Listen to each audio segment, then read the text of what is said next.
정부가 재건축 안전진단 기준을 강화하면서 서울 지역 수급 불균형을 우려하는 목소리가 커지고 있습니다.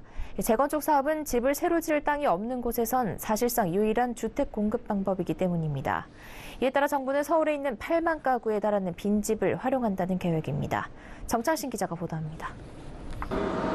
정부가 서울의 주택 공급 부족을 일부 해소하기 위해 방치된 빈집을 활용한다는 계획을 세우고 있습니다. 국토교통부 관계자는 일단 올해 빈집에 대한 정확한 실태 파악에 나설 예정이라면서 내년 지자체에 정비 계획을 세워 활용토록 하겠다고 밝혔습니다.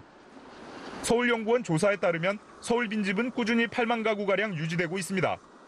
5년마다 이루어진 빈집 현황 조사를 보면 지난 2015년 7만 9,800가구로 2005년 이후 8만 가구 수준을 유지하고 있습니다.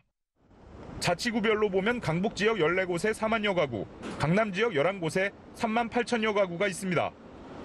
8만 가구에 달하는 빈집은 아파트가 4만 3천 가구로 절반이 조금 넘고 나머지는 다세대 연립주택 등으로 나타났습니다. 특히 아파트의 경우 재건축 추진으로 이주한 것일 가능성이 큽니다. 나머지 4만 가구에 달하는 주택은 개보수 등을 통해 활용할 수 있다는 뜻입니다.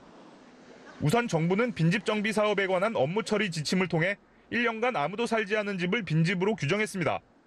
최근 1년 동안 전기 계량기 사용이 중지된 상태거나 상수도 사용량이 1년 이상 영인 상태 등이 기준입니다.